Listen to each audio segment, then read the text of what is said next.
We have some more people to give a round of applause to, too. I'd like to bring up our teachers of our children's program, Bill and Francie, and they're doing such a great job, and they're going to bring Layla up with them and introduce her.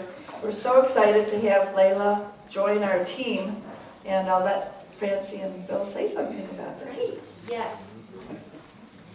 Can you hear me? Yeah. All right. We're so thrilled and excited because this week we got connected with Layla Burton, who's 15, an Ashland High School student, and her passion is children. We've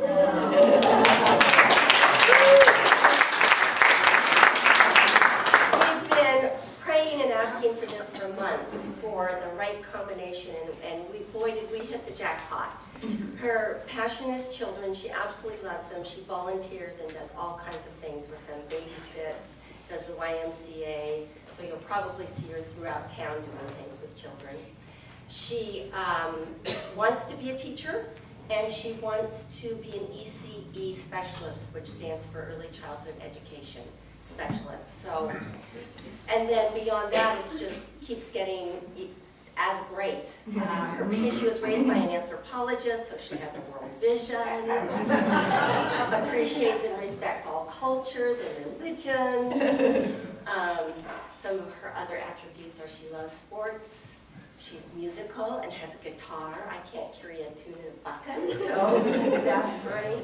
So there are many other things that I'm sure we're going to be discovering, but we're just really, really pleased to have this conscious, heart-filled being to help us with all this.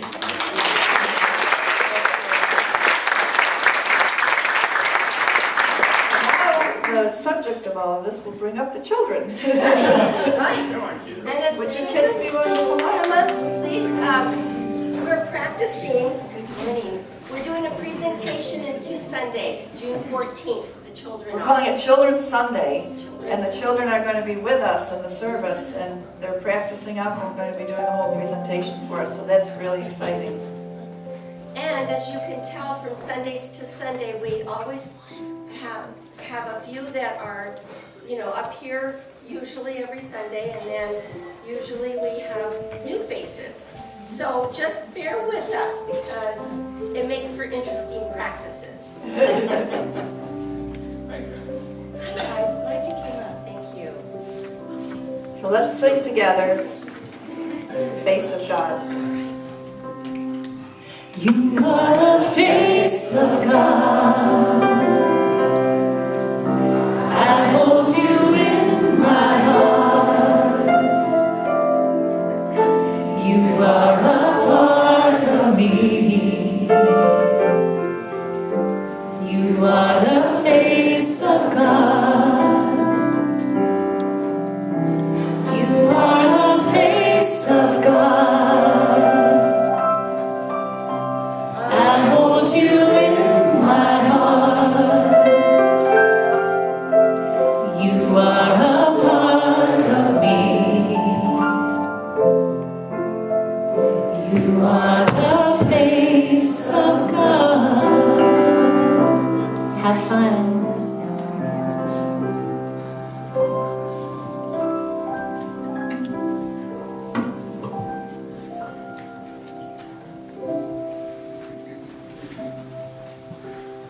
Hi, everybody. Now we enter into our adult part of the service, and we as adults can handle some silence. I think maybe sometimes kids can handle silence better than we can, I don't know. But today I'm going to be talking about mindfulness and the Buddhist practices that help us to face into our fears and find our freedom. So I'd like to begin our service by creating our sacred space with holding some silence together. We're going to have the help of Richard's wonderful shakuhachi flute. Traditionally in Japan, the sound of this flute calls people into the meditation practice. So allow the sound of the flute to call you into your presence here, to present moment, only moment, right here and now, as Thich Nhat Hanh says. And then Richard will stop playing and we'll just relish the silence together for a few moments. And then you'll be welcomed out of the silence by Heather beginning the first song. Okay. So here we go. Thank you, Richard. Settle in to some deep meeting of yourself.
Come, come, whoever you are, wanderer, worshipper, lover, leaving. Come, come, whoever you are. This isn't a caravan of despair. Come, come, whoever you are, wanderer, worshipper, lover, leaving.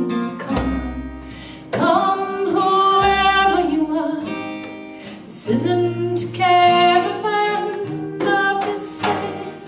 It doesn't matter if you've broken your vows 1,000 times before, and yet again. Come again, come and yet again. Come, come, whoever you are, wanderer, worshiper, lover, leaving. Come, come, whoever you are. This isn't a caravan of despair. Come, come, whoever you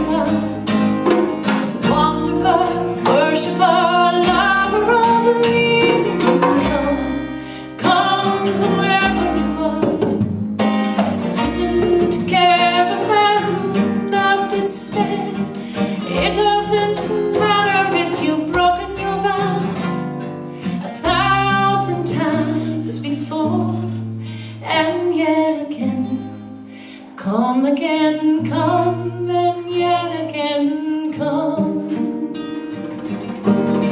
Come again, come. Sing it with me. Come again, come. Come again, come. Come again, come. Come, whoever you are. Why don't we stand? Wanderer, worshiper, lover of leaving. Come, whoever you are. This isn't a caravan of despair. Come, whoever you are. Wanderer, worshiper, lover of leaving. Come, whoever you are. This isn't a caravan of despair. It doesn't matter if you've broken your vows 1,000 times before, and yet again, come again, come, and yet again, come. Come again, come. Come again, come. Come again, come. Come again, come. Let's sing it one more time, that beginning. Come, whoever you are. Wanderer, worshiper, lover of leaving. Come, whoever you are. This isn't a caravan of despair. Come, wherever you are. Wanderer, worshiper, lover of leaving. Come, wherever you are. This isn't a caravan of despair. It doesn't matter if you've broken your vows 1,000 times before, and yet again. Come again, come, and yet again, come. Remain standing with me. And Great Spirit, thank you that you are a creator who welcomes us, all of us, any of us, to come again, come, and again and again. No matter what we've done, no matter what's happened, no matter what pits we've fallen into, we gather knowing that you welcome us and knowing that we're welcome here. Thank you that we've been able to create this space of welcoming of all of our diversities, of all of the ways we are, even of our fears. We thank you that you gather us and you tell us, begin again, begin again. We come here today for encouragement in our hearts. We come here today to be vessels of encouragement to this world that needs it oh so much. So as we meet here today, we welcome you to come. Fill our hearts. Help us to feel your presence anew. Help us to feel deeply, to be touched and to touch one another, and may healing flow like mighty rivers. We welcome you. Come. And please turn to one another and say, welcome. I'm glad you're here.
As we enter into this topic today, I'd like to quote from one of my favorite Buddhist teachers, Pema Chodron. You know her. How many have studied with her or read her books or been around her? Yes, she's such a great writer and teacher. And here's what she says about our topic today. She says, "It's hard to know whether to laugh or to cry at our human predicament. Here we are with so much wisdom and so much tenderness, and without even knowing it, we cover it over to protect ourselves from insecurity. Although we have the potential to experience the freedom of a butterfly, we mysteriously sometimes prefer the small and fearful cocoon of the ego." I think we can all identify with that at times in our life. We all experience fear. It's a very natural part of our lives. Just watch any small insect as you raise your hand to do what the Buddhists say you shouldn't do. And it will try to scurry away from you. You know, all creatures, big and small, experience fear. Yet when our fears grow and begin to control and overwhelm us, we can get to feel increasingly isolated, defensive, and cocooned away as we try even harder to run from them, hide, or defend against the things that scare us the most. So paradoxically, instead of running or fighting, the way out of this small space is to courageously begin to name, investigate, get to know, and even befriend our fears so that they no longer can hold us hostage. So today we're going to be experiencing and exploring ways that we can begin to take a closer look at our own fears, at some of the reasons why they hijack us still, even though we've been practicing for so many years, and how we can slowly begin to dissolve them with our curiosity and our courage and a tremendous amount of kindness and compassion. So I'm really pleased today to have Jan Madsen, who's a longtime Unity member, who is a great poet, come and read several of his poems for us. You're going to see how beautifully they fit our Unity consciousness and Buddhist consciousness, and we just welcome you, Jan. We're so glad that you're part of us and that you're our poet laureate. So his first poem to share with us today is called "Dust to Dust."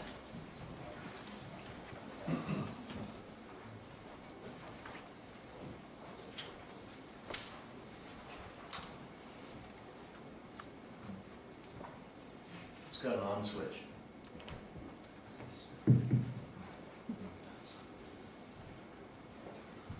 Good morning, everyone. Good morning. Dust to dust. Ask when I first knew that everything was shining all at once like the sun.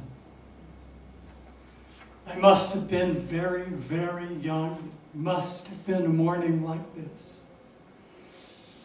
Every day has a morning, but not like this dawn. When I knew that I knew. When the light upon waking seeps in through gauzy white curtains. A lilac scent wafting on a breeze from the bushes down the side of the house. Upon waking in that day, before a name for the who is waking.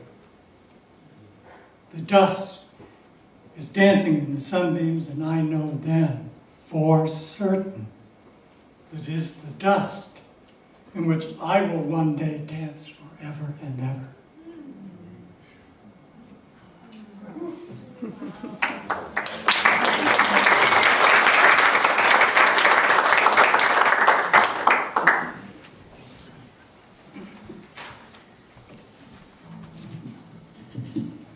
So again, if you want to sing with us on the chorus, sometimes we'll sing "This is Child of the Universe," part of the chorus, and then later on we'll sing the whole one. This is by a group called Seize the Day, and I love it because it's kind of goes back to, you know, when we are a wee sparkle in the sky before we were conceived, and it just kind of gets back to the miracle of our lives.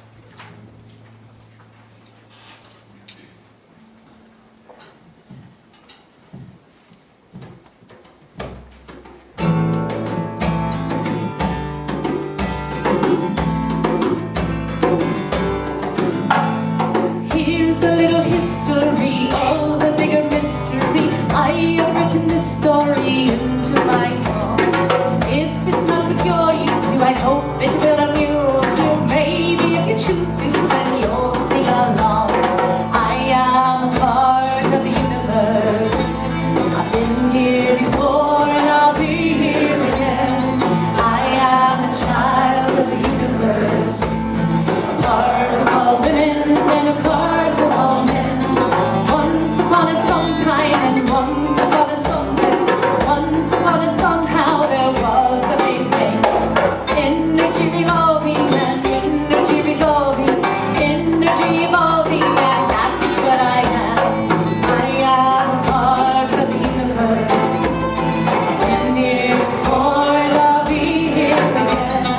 I am a child of the universe, a part of all women and a part of all men.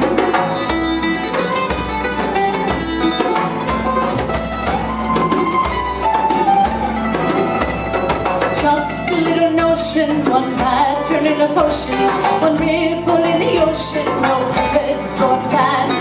Suddenly I found me inside a little boundary, with water all around me and my life began. I am a part of the universe. I've been here before and I'll be here again. I am a child of the universe, part of all women and a part of all men.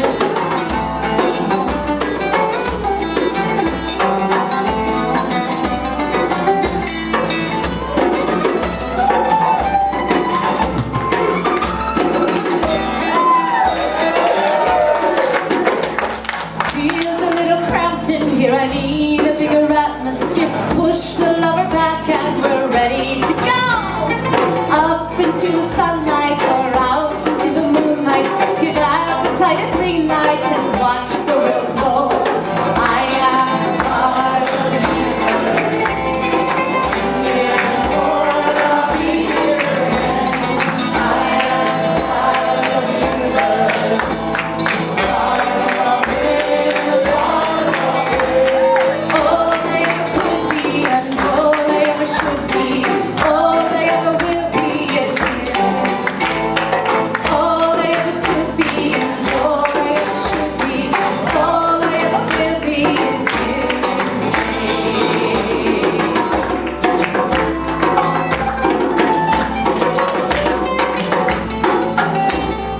I am but a flower that blossoms in the hour, but in me is a power that goes on and on.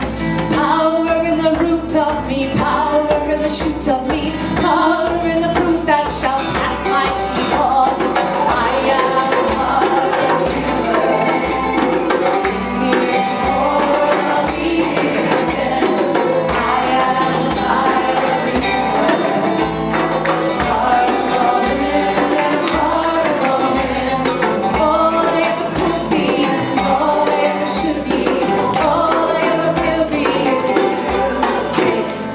All I ever could be and all I ever should be, all I ever will be is here. Oh, I am not a somebody, I am not a nobody, I'm a soul in one body filling this space. All I ever could be and all I ever should be, all I ever will be is here in this space. I am a universe.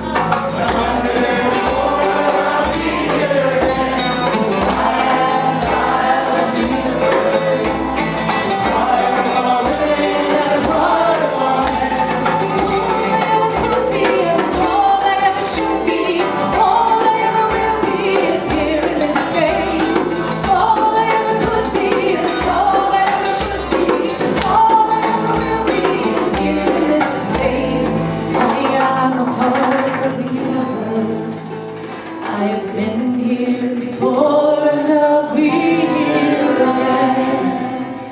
I am a child of the universe, a part of all women and a part of all men.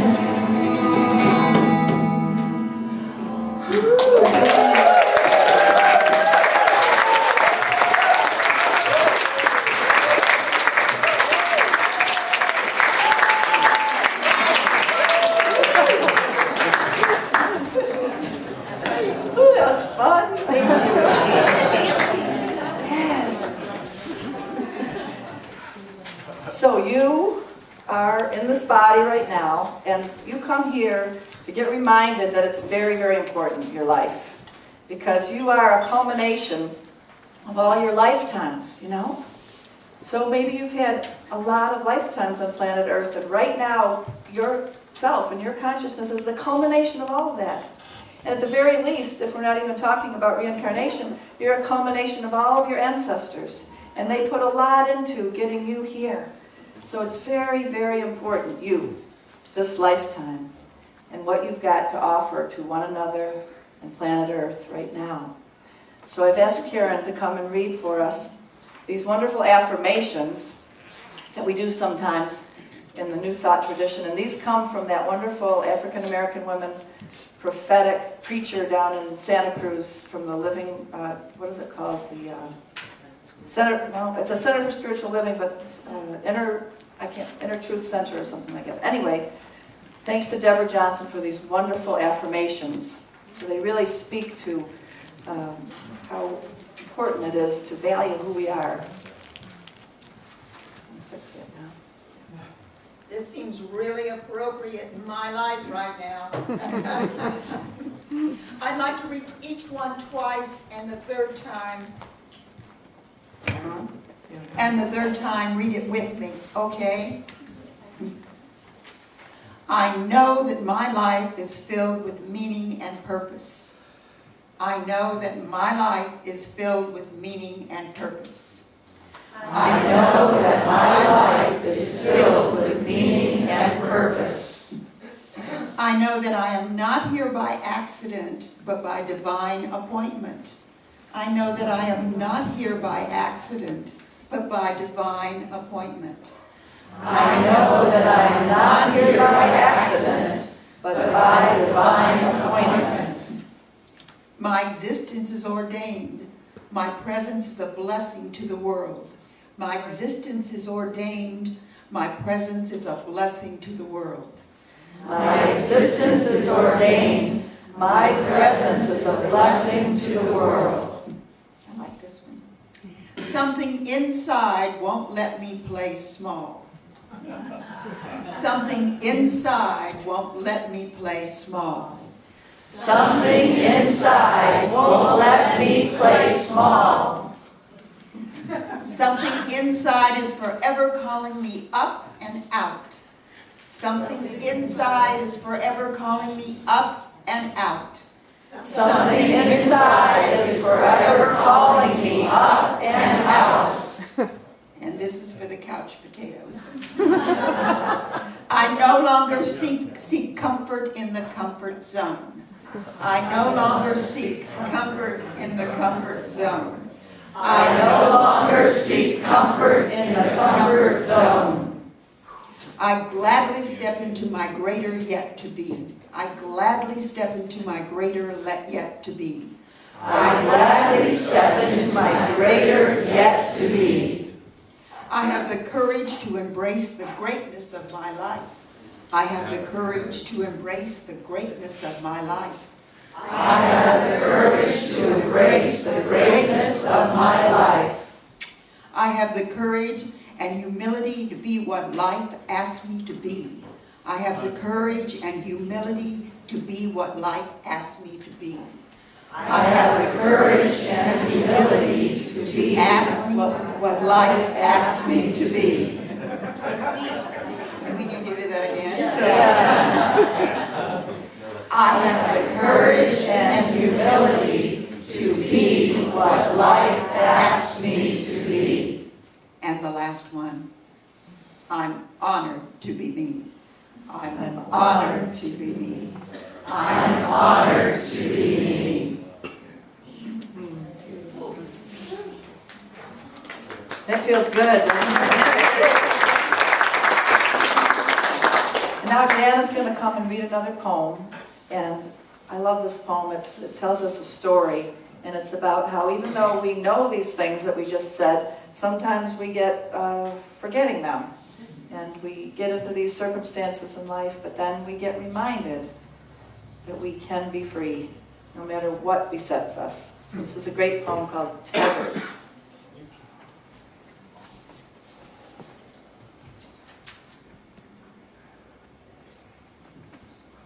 Dead up. Yeah. Dad used to love stories of the Old West. He and I and my brother would gather in a huddle around the walnut veneer console radio for a rousing tale on a Saturday night. We loved Westerns, the code of the West. That's what we loved. He got us Hop-Along Cassidy t-shirts. Hop-Along is still my favorite cowboy, and Topper my favorite horse. Because that's how my dad was to us. He had a code. We were a few years away from having a TV. So the sound technician made a clip-clopping sound of the hoofs on a dusty western street. We learned, to our little tow-headed delight, to imitate the sound by clicking our tongues on the roofs of our mouths. The imaginary sounds of the Old West, the thunder of the hooves from the cavalry charging to the rescue. When all of those shows transitioned from the old console radio into our living room in flickering black and white images, it was a wonder to behold. Amazing! When I could finally see them clip-clop up to the hitching post and loosely drape the vanes over the rail in front of the saloon, I had the most stunning revelation about the power of a flimsy tether holding those powerful, magnificent animals, muscles rippling in waves across those haunches, shining with sweat. Was that all that was holding them? A thin strap of leather that could snap like a piece of string? When Jungle Jim could bind the lumbering, gray, hulking elephant to a thin stake in the ground, or just by tying the tether around the leg of the beast, I wanted to shout at the gentle giants, "It isn't real! Run away, run away!" As I grew into the world and the experiences of life, the suffering and futility that comes with learning hard lessons, I could see that everything is bound by imaginary tethers, no less real than for the elephant and the horse. Loyalty to masters who may or may not deserve it. Tender tethers of unrequited love for a girl you could hardly even bring yourself to speak to. Binding customs and mores unquestioned. The fear of things and people who are different in any way at all. Thin strings of paranoia and vengeance blossoming into death and war. Even the idea of who I could be in the first place, and what anything was made of in the cathode ray lines and flickering images. Completely unquestioned. You just want to shout, just like to the elephant and the horse, nothing is real. Nothing to get hung about. You are not bound. It's all imaginary. The tethers are thin and weak. Run away, run away.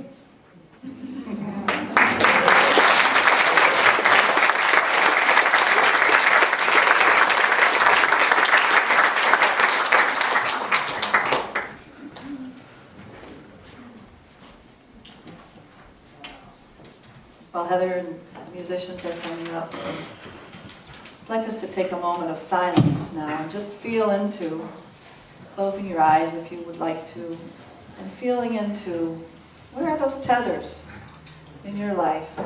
You know, you might feel them in your shoulders, you might feel them in your gut, feel them in your body. They're there in our minds, and they are very, very thin, really, like a wonderful poet said. So just in this moment, pause and feel, remember what you have thought is holding you back from your next leap, from the next thing Spirit is calling you to, and intend in this moment that nothing will hold you back.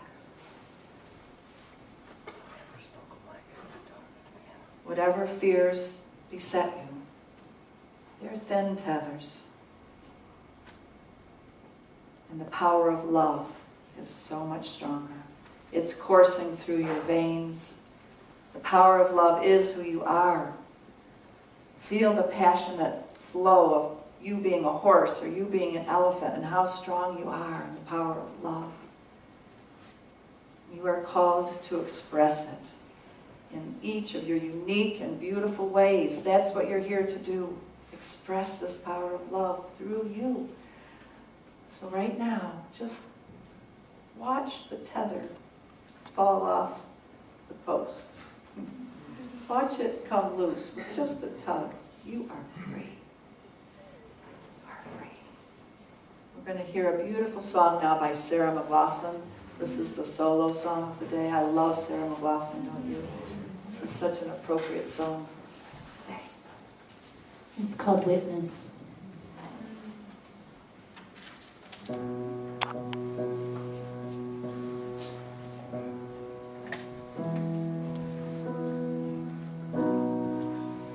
Make me a witness. Take me out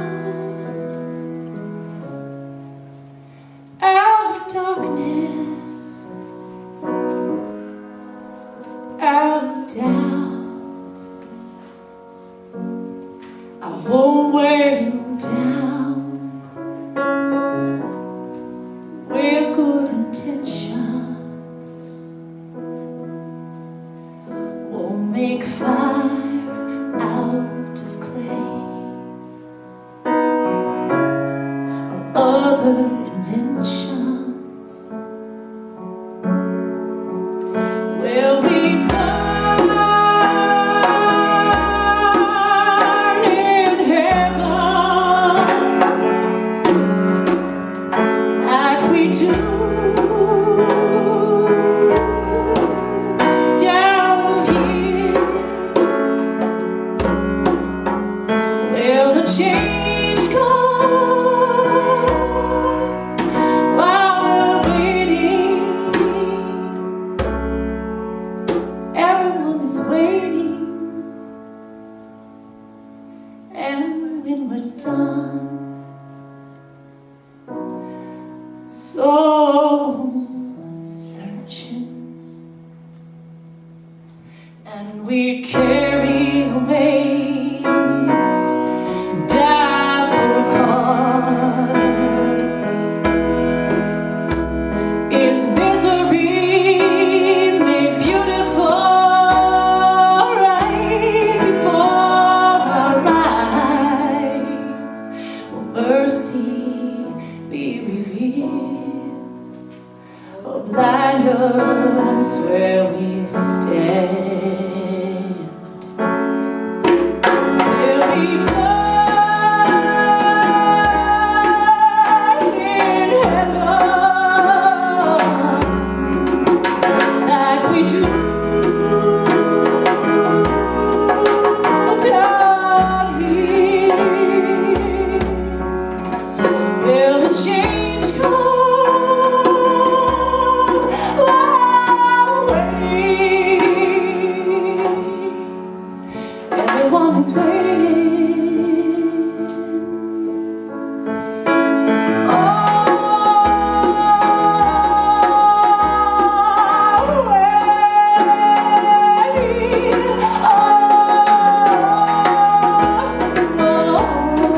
Aren't you tired of this waiting? Will the change come while we're waiting? Everyone is waiting.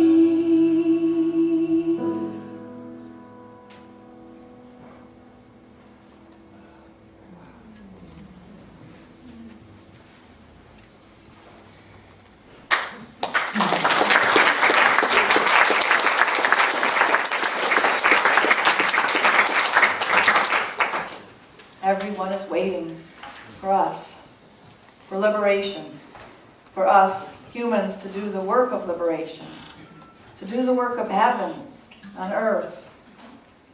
of finding understanding and compassion, don't you know? All the peoples are waiting, all the animals are waiting, all the sea creatures are waiting, all the birds of the air are waiting, all the plants are waiting, all the forests are waiting.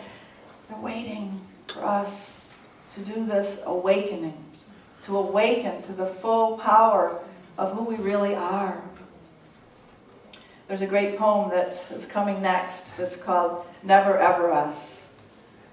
And it's kind of a mystery poem to me, and I think it's meant to be a mystery, but I hear in the title like, Never Ever Us. So let's see what the poem says to us about this.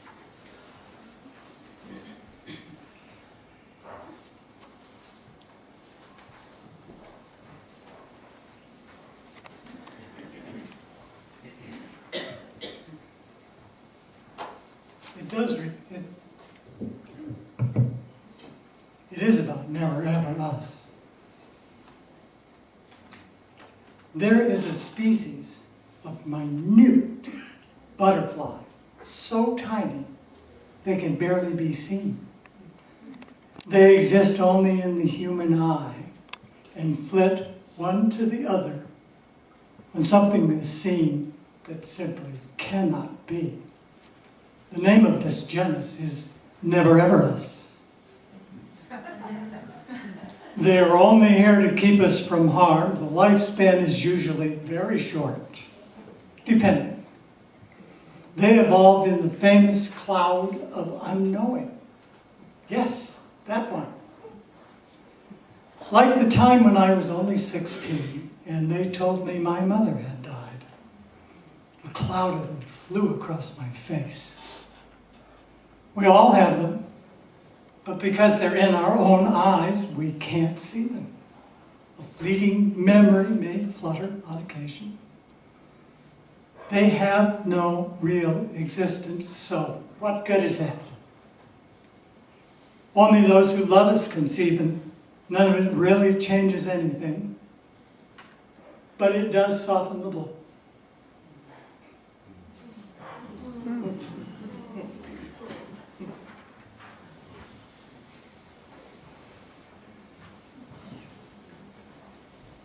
I have one more song before my talk. I love this song. It's about asking Spirit to take these truths, all of these truths that we're thinking about today, down to our bones. And it's about going out in nature and really giving ourselves over to our oneness with all it is, and asking the water and the fire and the wind and the trees to bring it down to our bones, who we are, what we're here to do. So it's your chance to say a prayer right now and be talking to Spirit and say, yeah, I want to get serious about this. I want to hear this message today. I want to know what you're saying to me. Bring it on down to my bones. I want to hear it. So you have the words there. There's several verses. And as you feel it, if you'd like to stand and just move to the music as you sing, you know you have that choice. To my bones, take this water, rain down on me. To my bones, take this water, rain down on me. To my bones, take this Spirit.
Well, this week I heard that some people were saying that there was a trumpet sound that went on that people heard all over the world. They heard it in the Middle East and Germany and Belarus and places all over the world. And I don't know what it was, but some Christians are saying it's the judgment call.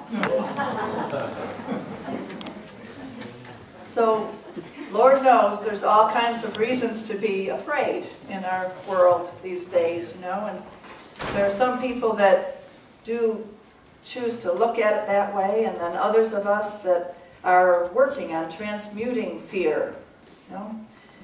And I find that we as spiritual practitioners, we can be really good prayers and meditators for a long time without paying too much attention to the role that fear plays in our lives. So the way that I hear this song that we just sang is, let's go down to the root and really uproot the causes of fear in our lives, so that we can be those who really are walking on the paths of peace. If we live with fear in this unacknowledged way, it can lead to the fragmentation of our lives, compartmentalizing different things, right? And it can also lead to spiritual bypass in our practice. So today I want to encourage us to examine the energy of fear, the energy of fear. For this energy can limit our access to freedom. So facing fear. Come on, Norma, do we really have to? Well, it's quite possible to diligently practice mindfulness and yet keep fear at a distance. The problem is, if we don't become more intimate with our fear, it creates this dualism and a complacency that gives a silent nod of approval to living with fear. And that's what we just can't afford to do anymore on planet Earth. When we begin to look more closely at it and even befriend our fears, we suddenly discover a lot more spaciousness, and energy starts to break through in our lives, just even beginning. So in case you haven't noticed, there's been an increasing rap going on in our culture about fear. What do you think? Maybe the last 20 years, the last 30 years? Somebody's really trying to amp it up. And I think this might have to do with somebody having the need to dampen our life energy and to drain us from the power that we have and to help us, try to make us forget who we are. So in this larger picture, mindfulness practice and becoming aware of our fears goes counter to this tremendous cultural momentum around us, where people are being taught to go to materialism and consumerism and other addictions to be the antidote for fear. But with mindfulness practice, we learn how to take full responsibility for ourselves and to pay attention to developing inner qualities capable of sustaining us as we navigate these shifting sands of our times. Now, the Buddha actually had a category of mindfulness practice called meditating on fear. I think this practice might be really important for us to resurrect in our times. Meditating on fear. Practicing mindfulness of fear. This doesn't mean just chasing it away or getting rid of it. It means that we take on a practice of just noticing when fear comes into our bodies and our minds, and not judging it or trying to fix it. Really noticing. Rilke says, another great poet, right? Rilke, he said, "What is required of us is just that we love the difficult and learn to deal with it. In the difficult are the friendly forces, the hands that work us." So much of our spiritual work as meditators is right there when the difficulties arise. We have to recognize this is a difficult experience with our awareness and admit it. So how can we be more mindful in the difficulties, not just always trying to run away from them or fix them? When we're afraid, usually there's a strong tendency right away to want to control the situation or orchestrate our lives or other people's lives and push that fearful thing away as fast as possible, right? I mean, we can admit that. We all want to do that. But this Buddhist meditation practice is about the process of awakening to admit the fears and doubts, and that that's the beginning of the huge shift. then we really begin to live in the present moment. So much of our thinking is mired and caught in the past, and things that we're afraid of that happened in the past are running our lives now, and we're afraid they're going to happen in the future. So meditation is the stopping of all that running from the past and afraid of the future, and coming present in the present moment just with what is. So most people who start practicing this mindfulness of fear realize for the first time how much of their behavior is motivated by fear. If this happens to you, you may begin to feel a little discouraged or possibly defensive, and maybe even adamantly assert that your fear is justified and even needed. I hear a lot of people doing that, don't you? Okay, so we are used to our fears and we know how to work with them. So these responses are natural. It's as though we can get to be afraid to be without being afraid. To be afraid of fear, being without fear. But really, without exception, those who practice this mindfulness meditation experience that their reliance on fear has diminished, and their sense of well-being grows and grows. So it's kind of an ironic paradox. You just have to turn to mindfulness of fear and focus on it for however many moments you do to acknowledge that it's there, and then it diminishes. Wow. They've been studying meditators for over 20 years now with all this brain research, machines on their heads and everything, and they've shown that without fail, every person who meditates at least 40 minutes a day changes the neurological patterning in their brain, right? 40 minutes. So you can begin practicing mindfulness of fear today. For example, say you hear something on the news or TV or radio, and your mind seems to get caught up in a storm of thoughts about how bad the world is, and then it starts to relate to something in your own life that's wrong, and you just, could go in a downward spiral. But just pause right there and say, I'm going to practice mindfulness of fear. Pause, and then see what happens next in your body and in your mind. Notice how your mind is communicating these images and words to your body. And remember to be curious and receptive without taking any of it personally. Let your heart be aware of the suffering that your thinking mind is causing in that moment about fear, right? And be patient with yourself and remind yourself that fear is not a stigma. Even the Buddha had to work with his fear. He describes it in the sutra on fear and dread called the Majjhima Nikaya, that he had to work with his fear and dread. His core spiritual teaching about fear is that it inevitably arises whenever you experience a sense of separateness, either from others or from the environment. Then fear will overwhelm the mind and cause you to project that which you find despicable in yourself onto others. This breeds paranoia and fuels self-justifying, self-serving behavior. So I just set a pattern that occurs, and you're familiar with that pattern. We all are familiar with that pattern, right? The fear arises, it overwhelms us, then it causes us to project that which we find despicable in our own thinking onto others, and we're just in the role of it. Although it may seem as though fear is dominating your decisions at times, if you look more closely, you'll find that there's an energetic response that is there in you that's even more powerful than fear. And we talk about it a lot here, and that is love. Love in all of its forms.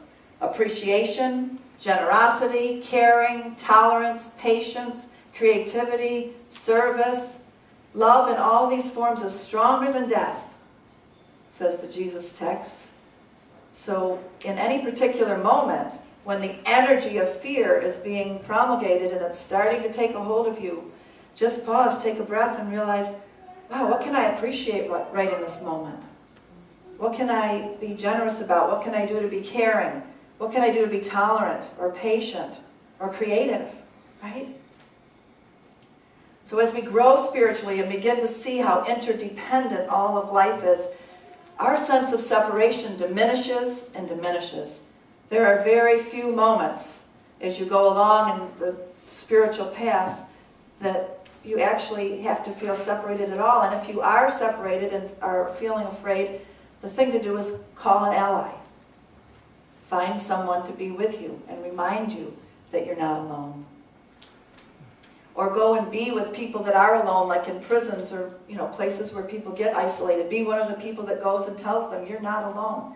Because this separation thing is at the core. In fact, in psychology now they're saying attachment disorder, which has to do with not having felt connected from a young age, is at the core of a lot of psychological problems. So in order to get there, to this place where Buddha got and where people who meditate a lot and spiritually practice a lot get, that is a place where you don't have any fear anymore, we have to study more deeply how to be free from fear. So I just want to take 3 things from the Buddhist text to share with you today. And I just want to be clear, we're not striving here to get to some ideal state of fearlessness. We're more interested in the actuality of our experience rather than striving for some ideal. Are you with me there? Yep. So that's where we get liberation, from understanding the actuality of our experience. When we start waking up, we do wake up to some bad news, and we see how unconscious that we have been and how powerful our habits of mind are. And we've got to go through this stage as we wake up. But it's just a stage to get through. And we might wake up too to how in our minds we create conflict. We criticize and we create conflict in our minds. So we might have to face into that. There's an awful lot going on in our minds from moment to moment. But as we start to become more conscious, rather than these fears and these habits getting stronger, they get weaker. So Buddhism has done so much to study the mind and tell us how we can train our minds in these right tracks. There are 3 common ways that we are in fear. We're in fear in delusion, we're in fear in aversion, and we're in fear in identification. So delusion, that's when we don't even know we're feeling anxious, and we are just acting out of it.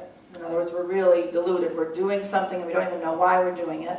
And another way that we can be in delusion is we can be in denial about things that really are fearful, and we should get away from them or do something about them. So we can be in delusion.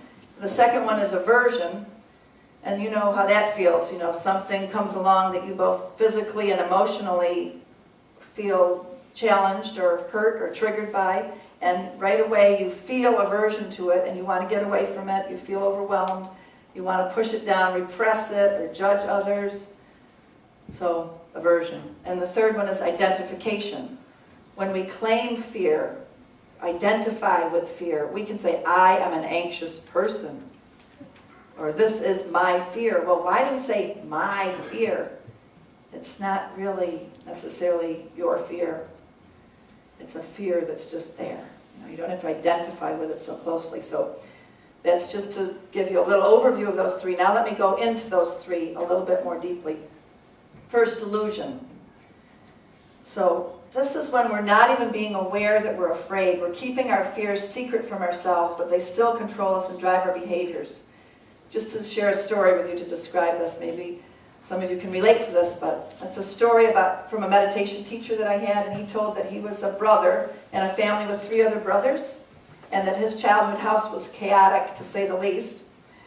And at night, when they'd go to sleep, he slept in the room with his older brothers, and he was the youngest, and he was very afraid of the dark. But his brothers taught him to never admit that, not admit that you're afraid.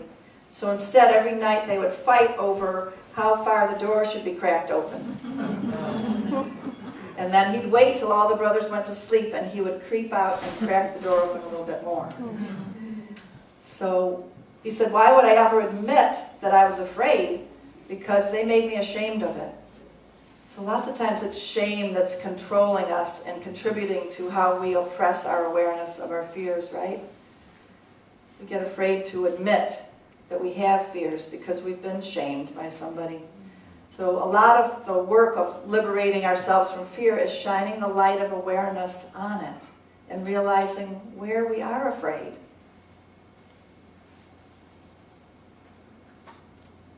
We can move out of that state of emotion that fear causes when we just come to the awareness of it.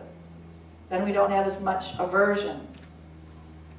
Aversion, that's the second one. So it's a very powerful relationship that we've been taught. We judge our fears and anxieties.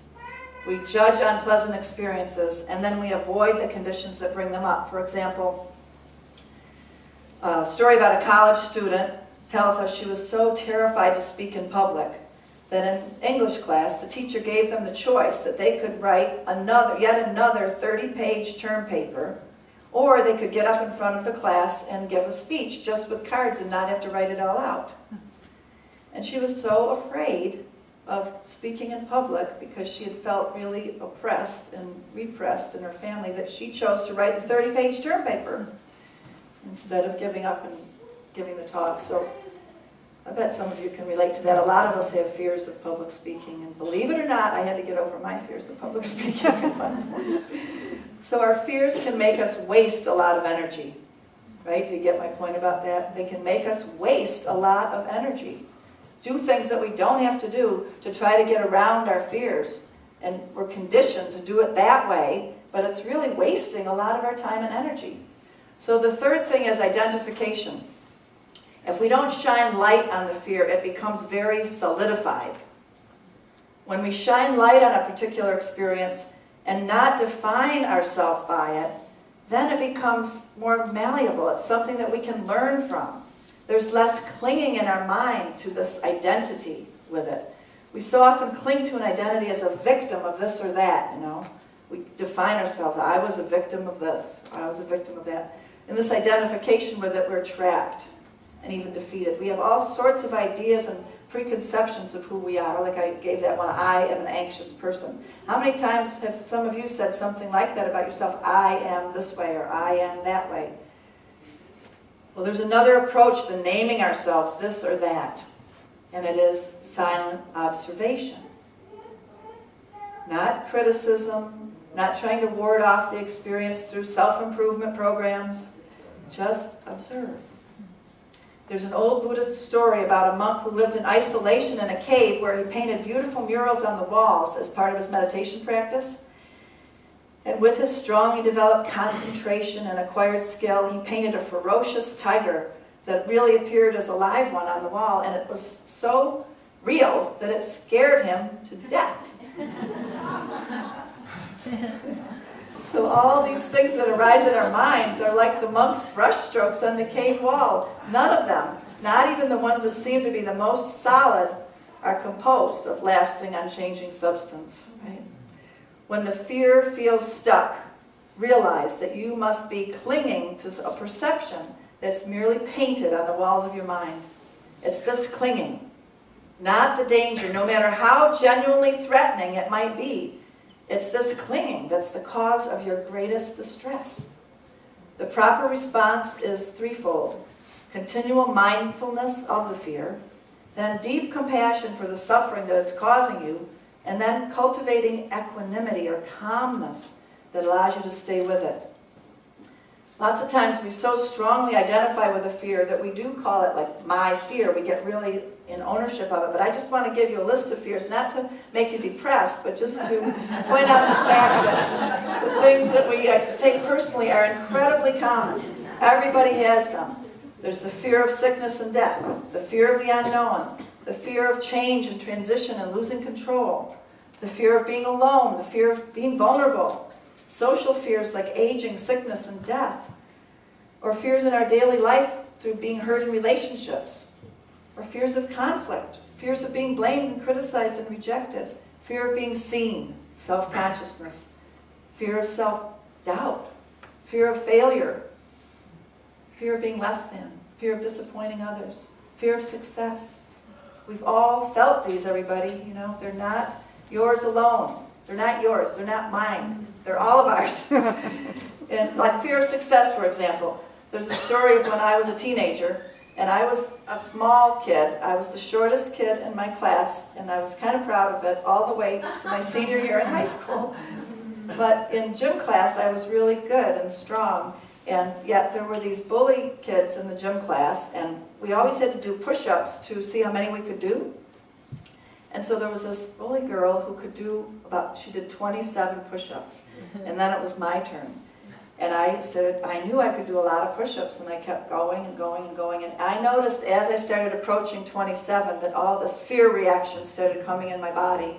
And I was thinking to myself, if I do more than her, she's going to be mad, and then she's going to find a way to put me down, you know. And so I stopped at 27. Because I didn't want to compete, you know. But then I had to deal with the shame of copping out, right? So fear, it's so subjective, you know, it can come in this way or that way. But the message of this study into fear is that things can arise and they don't have to trigger us into so much suffering. We don't have to get caught up in them and pulled into them. It doesn't have to condition the choices that we make, like that choice that I made. Our fears don't have to limit us. We have to notice fear, become mindful of it arising, and then we can disidentify with it. And more than this, and it requires more effort, it's the development, right in the midst of fear, of equanimity, of the calm mind.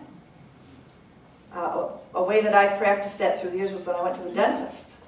Maybe some of you do that too, but I got allergic to Novocaine, and so I couldn't have that anymore, so I had to practice, in the face of that fear, going into a very calm state. And then guess what? It didn't even hurt anymore. Wow. So you never know what the power of our minds can be.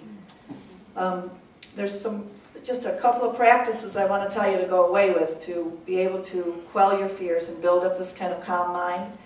When you're going in your car or walking around, you can do what's called touch points. It's the easiest mindfulness practice that you can do. You can do it even right now. Feel the touch points of your hips on the chair. Touch points. Feel your feet on the ground. Feel your hands touching the steering wheel. It's so simple, yet it will bring you into immediate calmness. It's said that it actually regulates the autonomic nervous system, these touch points. Then you breathe, and then you relax. Touch points. Another one is relaxing the eyes or the hands. Just soften your eyes. Try it right now. As you're looking around the room, just soften your eyes. This creates spaciousness in the mind, because so many times we hold fear in our eyes. So just by softening your eyes, it creates a condition for relaxing the mind. A third one is, there's just 4 of these, working with sound. So when you start to hear sounds, lots of times we tighten up and are irritated by them, but instead of that, open to whatever sounds the environment is giving you. When you go outside, listen to the cars, listen to the sirens, listen to the birds. Let your mind expand, and your body will move beyond turmoil. The 4th one is the metta practice. It's the classic antidote to fear. It's not a strategy of getting rid of fear based on aversion to it, but it's about bringing the mind to this balanced place with this quality of love that expands beyond all fear. Many of you have done the metta meditation practice where you say, may I be happy, may I be peaceful, may I be free from my suffering, and then saying it to all people. This metta or loving kindness practice is a very powerful antidote to fear. But here's a new way to say it. May I find freedom from fear in my life. May I also turn to help others find freedom from fear in their lives. May I meet the fear in our culture with the courage of an open heart, which acts with decisiveness but never divisiveness. So I'm going to put those on our Unity website because they're a great way to practice metta in a different way that's about getting free of fear. So you hear what I'm saying in summary, you know. We have delusions about fear that we don't even know what we're afraid about, so we have to bring our awareness to the present moment, let ourselves know. And then we have aversion to those fears. It's just so knee-jerk reaction. And we have to not go into aversion, but just study into it, study what the lessons might be. And then thirdly, don't over-identify with it. Don't take it so personally. So as we go about doing this, things will change. We will get freedom from our knee-jerk amygdala reptilian brain reactions. And this is where we have got to go as a human race, don't you agree? Yes. We've got to do this now. So we can't force change, but it will come through cultivating this understanding of the practice of mindfulness of fear. This is the true liberation. It doesn't come any other way. So I am so thrilled to be amongst a whole group of people that we can practice this together. Because as we do, it's like we have the true security that the world is looking for. It's not bought by weapons. It's not really going to be won by more and more fighting. But there is a true security to be had. And we can get there. Thank you for being with me in this task.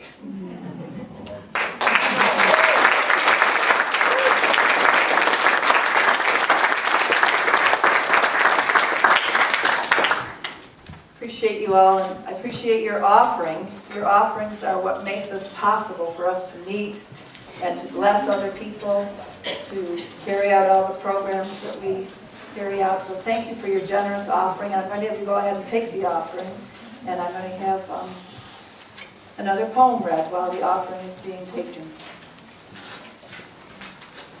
And Jan, tell them a little bit about how this poem came about.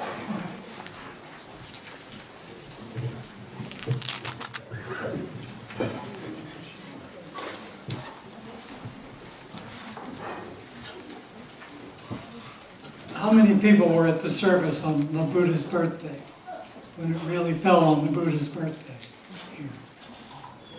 Well, this came about the morning after.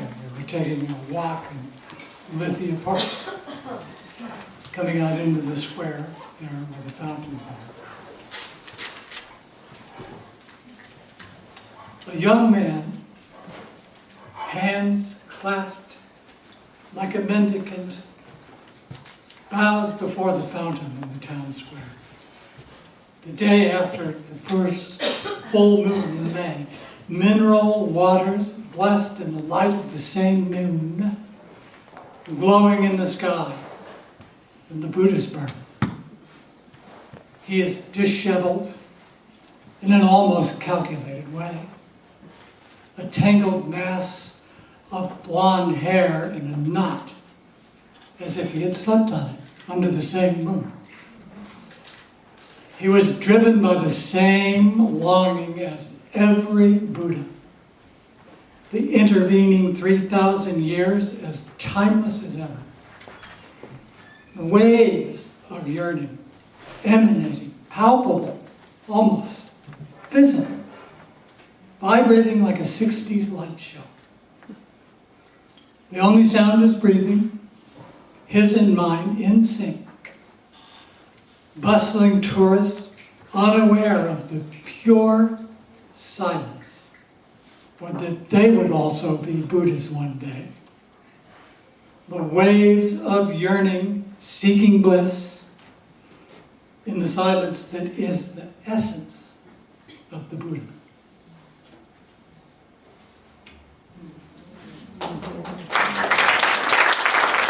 Let's give him a really big round of applause.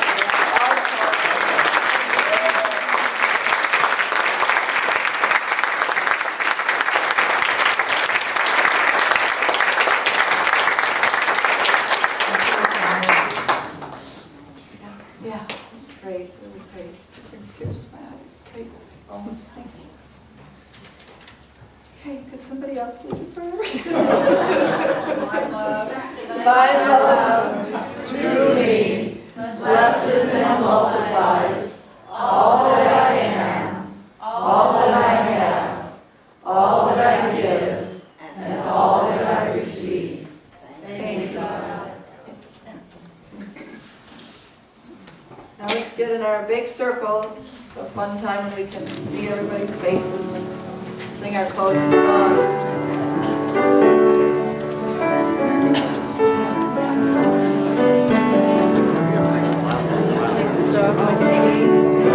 Where are you going? So speaking of tears in the eyes, today at 2:30 here in the sanctuary here, we're having a memorial service for Walter. Dear Walter. He was here with us for several years, and he was such a bright light to us and to everybody. And it's a really bright light in the recovery community too. And so lots of people will be gathering here at 2:30. So please come and say your honoring words about Walter's life. He meant so much to us. And this song, it's a great capstone to everything we've worked and thought about today, because it's proclaiming that we are the harmony that's going to be coming in the world. Yeah, it's by Michael Stillwater, and you probably don't have your sheets with you, but you'll probably catch on. We've done it before.